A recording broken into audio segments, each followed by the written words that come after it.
Welcome to the Transforming Lives panel podcast. I'm one of your hosts, Sharmin. And I'm your other host, Mitzi. And before we continue, just join us in a brief breathing exercise so that we can be grounded together. Take a deep breath in through your nose. Hold it at the top. Exhale through your mouth. In through your nose. And out through your mouth. Again, take a deep inhale. And as you exhale, let go of everything that happened today that did not serve you. Take another deep breath in and hold it. And think about the things that serve you. And relax into the energy of those things. One last deep breath. Hold that. And then let it go.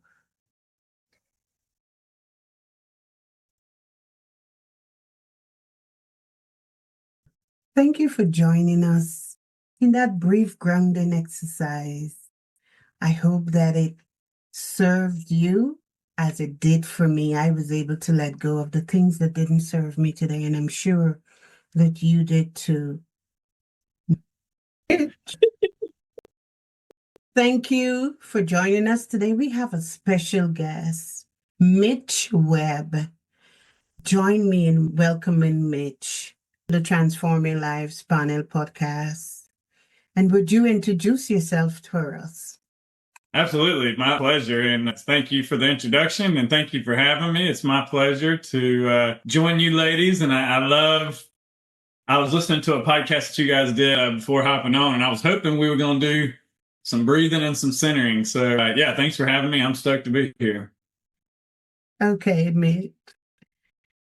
So I'll just jump right into it. So for me, as almost a 40-year-old man, realizing this and learning about this, I didn't have any of those in my family. And it's not to say my family, my parents were bad. They're great people. It's their own upbringing, their own conditioning, and they did the best that they could. It just didn't include those things that I needed. You know, my emotions were really big. You can only meet someone emotionally where you've met yourself. And if you don't have the capacity to that, and you've got a child that's very emotional, well, that can be overwhelming for the parent. And so that can shut them down. And instead of meeting them there, they're going to punish you. They're going to send you to your room to be with your emotions. They're going to maybe make fun of you. That certainly is what happened to me. And that was their way of coping. And so now at 40 years old and learning these things, it's like learning a new language. And it's because of neuroplasticity, it's absolutely possible that the education, so it's that higher brain that can sit back and can observe these things that are going on, these reactions, responses, emotions in the body, and know that we're okay and we're safe. And as we relax into that and we bring ourselves into our environment and we are able to hold, to contain the intensity of that experience, eventually our brain and our nervous system starts to make that less of a priority. And maybe one of those implicit memories is going to float up and we're going to co-regulated experience therapy session. If we're going to with that and we're going to have the capacity to do that, to move it out into completion. And that may involve some things like crying and shaking and, maybe there's a flight response and you want to run out the door. Those are all things, that level of trust to follow that impulse, that's the capacity that we're building in the beginning so that when those big sensations come through, we have the capacity to handle that instead of going to our shutdown or our people please or our perfection or coming, that kind of thing. Thank you so much, Mitch. As you're talking, it's like I'm thinking of the person who avoids, and it's because our parents were unable, I'm going to quote you, to handle our big emotions. So they sent us to the room. And now we're adults. When we're supposed to be assertive, we're avoiding. And there's so much conflict. So you took me there while you're speaking. I can't thank you enough for your authenticity because it comes through while you're speaking. You're not faking it here. Thank You're you. I appreciate that. authentic. And I must say that because there are people there tell stories, but you're not telling a story. You're sharing life experiences because I can feel it. And go ahead, Mitzi. Thank you. Yep, definitely the same as, you can feel what you've gone through and how you've worked to process it, and how you're using that knowledge now to help others going through the process. One of the other things that sort of came to my mind as you were going through that is when we come to, and I had this myself, when we come to this sort of realization of, as you say, a parent does the best they can with the skills that they have, but none of us get a manual, and every kid's different, and they do the best they can, but that's not always what the child needs. So when you sort of go through this realization, and then you're now meeting with those same parents and having the discussions and stuff, how did you find, or did you find at all, that it affected how you interacted with and related to your parents, to your siblings, if you had siblings, once you kind of went through that self-exploration and processing and dealing with those traumas? Great question. I'm going to come right back to that.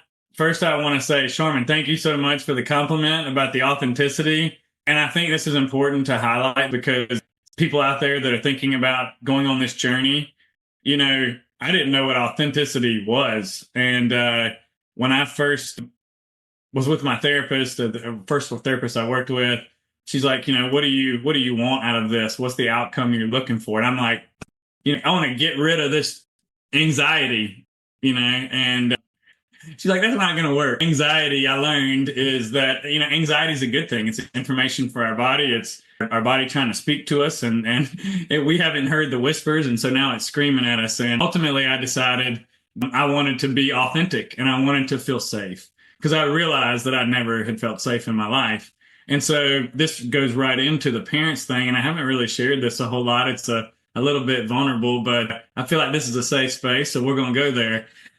So when it came to my parents and sharing this with them and being myself and being authentic and feeling safe, it worked with everybody that I knew. Everybody that I knew was in full support of me being authentic, and I was already doing that. And when I got around my dad, I couldn't do that. I would walk on eggshells. I would make myself small to belong. I would get all of my symptoms after I left. I would shut down. Different autoimmune symptoms and fatigue and gut issues would happen. And it happened so frequently that my therapist encouraged me to share that. And when I did, it wasn't met. It wasn't seen. There was gaslighting and dismissing and what's it called? Silent treatment for months. And that's when I got the book from my therapist, The Adult Children of Emotionally Immature Parents. And I started to see really clearly, the narcissism, the emotional immaturity in my family. And I could see that I had been writing letters for years, that I had been trying to connect and trying to feel like I could be myself. And that hadn't worked. And ultimately, I made the decision to go no contact. And that's a really tough situation. And what that means, my family and I don't have a relationship right now. There's certain people that I feel safe with and that I spend time with. And right now, even knowing they did the best they could, and I see how it affected me. It's such a thing that the emotional intelligence, I don't like the word intelligence, but like how to treat a human, is so foreign to the family that I used to think that I had to rush in to fix and to save everyone. And I'd been doing that for years. And you can't help anybody until they're ready. And for me, I can't put myself in an environment that doesn't feel safe. And I don't think it's my responsibility to fix or heal or to save everyone or to explain what it means to be emotionally healthy. And so right now I'm focusing on, it's really freaking hard to do that. And the more I spend time working on me, the better I feel. And I'm hopeful that maybe one day we can have a relationship and I can be okay with who they are. Thank you. Thank you. Thank you for sharing, and thank you for being vulnerable. Absolutely. So let's run out of that space that you're in. Let's talk about your approaches in your coaching. Sure. What would you like to know? What is your go-to approach for a client? I know you said earlier you meet the clients where they are, right? So what philosophy do you use with all of your clients? So this past year, I've been in a mentorship with Irene Lyon and have really been using what she's teaching. And that's going to be combining things like Feldenkrais, which is a very slow form of movement that gives us an entry point or an access point to get into the nervous system. And it really helps reveal early movement patterns and ways of relating to ourselves that come from early developmental trauma. And then we're also combining somatic experiencing. We look at Peter Levine's research paper here recently and seeing how that has evolved and learning. Some of the stuff I do with my clients now would be like somatic tracking. I'm not really going into the deep end of the pool and doing full blown, what we would call on the spot. Certainly things come up, but that would be someone that I would have them work with a therapist for that. And then we also are very fluent in polyvagal theory. So really understanding how the nervous system works and how that can contribute to different illnesses and symptoms that we're seeing. And so the way that I do that is I take the basics of orienting, following breath, feeling your butt in your chair, working with the kidneys and adrenals. So a little bit of touch work, and then just building capacity and regulation through awareness. And so that eventually teaching them to listen to their body again. And when we have trauma, we tend to push it away and not listen. And it's amazing the results that I've seen when the men and women that I work with start paying attention to themselves. And if it's okay, I got a really cool example that I can share. That would have been my next question. So go ahead with this. Yeah. So I was working with this like hedge fund guy, right? He made a lot of money. He's a good old boy, came from nothing, and was around a bunch of sharks, let's say, a lot of people that wanted to get a piece. And the first day he came over to my house and we were just kind of working out, and he keeps telling me about this thing in his shoulder. And I'm like, how long has this thing in your neck, shoulder been going on? And he's 5 years. I'm like, what? And so also this is someone who is not willing to go to therapy. And when I brought that up, which is a lot of guys, and that's understandable. And so sent him to the chiropractor, sent him to the massage therapist. They worked on him for 6 months. And I see him 6 months later, and he's like, man, this thing is still going on. All it's done is made it worse. It's not working. And so we're talking about his day, and he's telling me, I'm trying to get him to do some walking after dinner kind of thing. And he tells me, when I get home, I got all this stress that I'm carrying, and I'm so tired, and I just don't have the energy to go do that. And I was like, how long has this neck thing been going on? How long have those shoulders and traps been hiked up on your ears like that? And he's like, I don't know. I didn't even know I was doing that. And so I was like, okay, can you feel that you're doing it? And he's like, yeah, now that you mention it. And I was like, what would it be like to relax that? And so he let him down. And I was like, awesome. So first thing I told him is, this week, I want you to get to know these shoulders and they're going up your ears. I want you to tell me everything you can about it.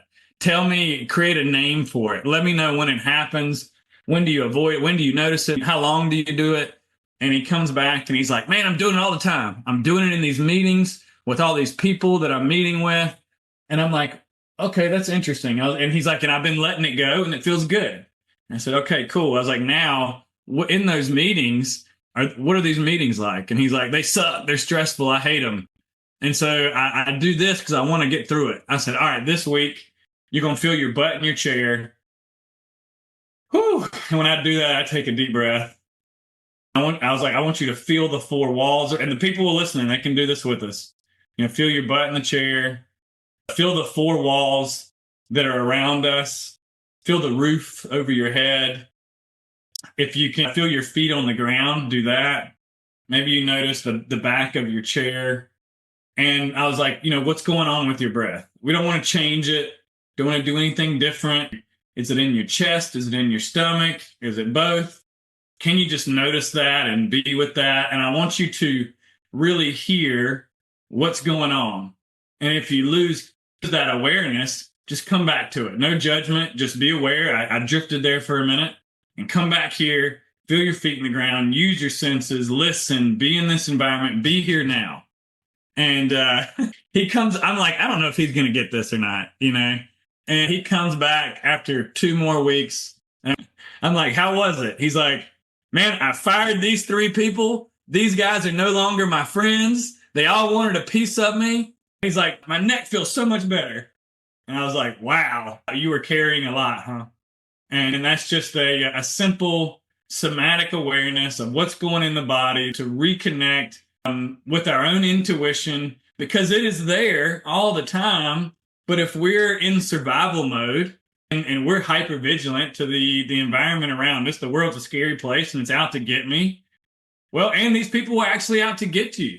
And your intuition, because now you're trusting it and you're in your body and you're feeling it, well, now you can respond in a way and get what you need. And he did. And it was amazing to watch. And I see little examples like that all the time that just lets me know I'm in the right place at the right time. And this work is so needed. Now, I also want to say, I believe that most people, definitely myself, safety is such an important part of this, and going really slow is a big part of this as well.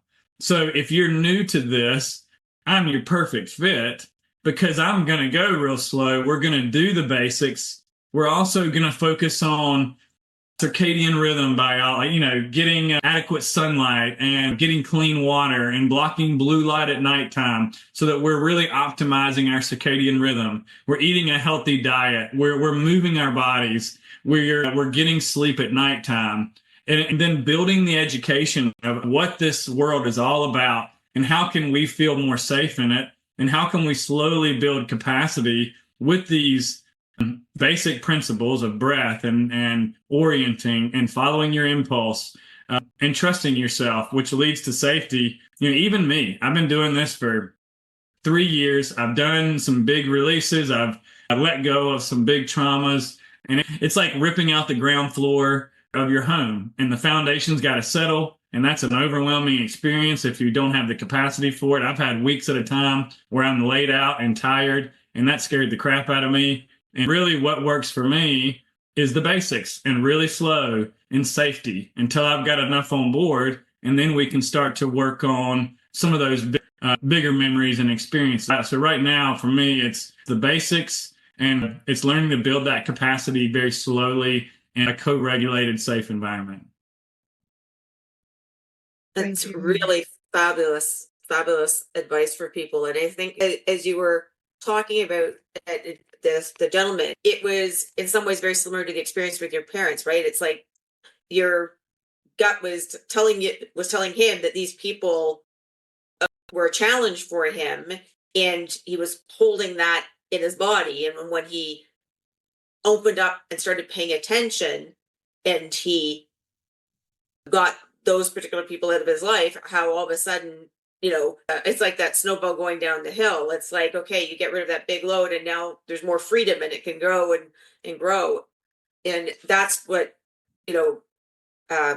sort of popped into my mind as you were talking. And I think that probably so many people are in that situation where there are people around them that are creating this overwhelming stress, but they're burying it rather than letting themselves feel it and experience it and process it and listen to their own body and spirit in that regard. So Oh, I think yeah. enlightening.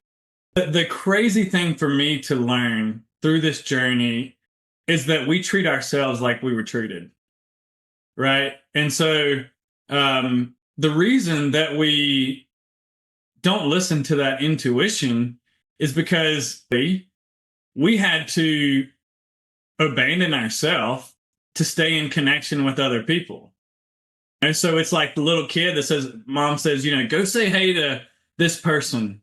And you say, I don't want to. And you say, get your butt over there and be nice to them. And so, all right, I'm going to do what mom says. I'm going to abandon myself. Or we learn that I've got to perform or I got to be perfect. You got to get straight A's. I got to be the best kid on the team. And I was talking to a client today who that's him. That's me too, and that's why I'm able to see it. But he's burnt out. He's overcommitted. He's overwhelmed. He can't stop. He can't rest because that means he's not good enough. That means he's not going to get love and attention. And so those protective patterns, like you said, we talked about this earlier, we start to identify with it. And we say, I am a people pleaser and I am a perfectionist and I am an intellectualizer. And those things can certainly get in the way. And the work is getting underneath and meeting ourselves and see them for what they are. They're just protected parts. And it starts with the education and the awareness. I don't know about you ladies, but for me, seeing that stuff is overwhelming. And again, to circle back and highlight how important it is to titrate, to pendulate. That means if you got a difficult experience, it's been overwhelming. I used to just hold my beer, right? Have you ever heard that saying? It's like, here, I'm going to do something crazy. Hey, y'all, watch this. And that energy of jumping into the unknown, that can be a trauma response. And so now it's more like, let me watch this a little bit. Let me get clear on the response I want. And let me dip my toe in to that scary place. And then let me come right back to these internal or external resourcing, something that makes me feel good, the orienting response we were talking about earlier. So let me touch into this real scary thing in a safe environment with someone who's safe in a co-regulated place, and let me pop right out and feel that I'm okay. And so over time, we do more and more of that. Thank you. I just wanted to mention earlier about our intuition, and some of us may not be in touch with it. We don't follow it. And as you said that, I thought of that and I said, because especially for trauma survivors, we were told to do the opposite to what our intuition. And you give the perfect example, and I had a flashback immediately when your parents say, go tell Mitzi hello, and I don't want to do that. I said, go tell Mitzi, I'm not doing that. And you were taught, or let me personalize it, I was told that I was so rude and I was out of order, and I grew up thinking all my life that I was rude. No, I was assertive. And so intuitively, before all of the work that I've done, I was afraid to follow my intuition because it's not what society expects and it's not acceptable societal behavior. Amen. But now I don't care. And I'm happy you raised that because I never made the link between the example you gave when my mom said hello. No, I'm not saying hello. And I don't care if I was beaten most of the time when I rebelled for not doing what I'm told to do. So thank you. Thank you. This was so great. Well, let me add to that a little bit too. Think how deeply ingrained the need to stay in connection is for us. Think back to hunter-gatherers and what happened if they're ostracized from the community. They die. So that fear still lives in our DNA. We ain't that far away from it. We got computers and cell phones, and we're talking in different places here, and we think we're so technological and sophisticated, and we still have that same DNA in us that says, I better stay with the group or I'm going to be ostracized. And that was a real threat. And it takes one hell of a journey and strength and to stand up to that and to say, no, I'm going to go with what feels right. And society is often going to say that's wrong and discourage that. Our society is toxic because of that. We burn the candle at both ends. We sleep when we die. We be nice to these people that don't feel good. And eventually we lose that connection with that intuition.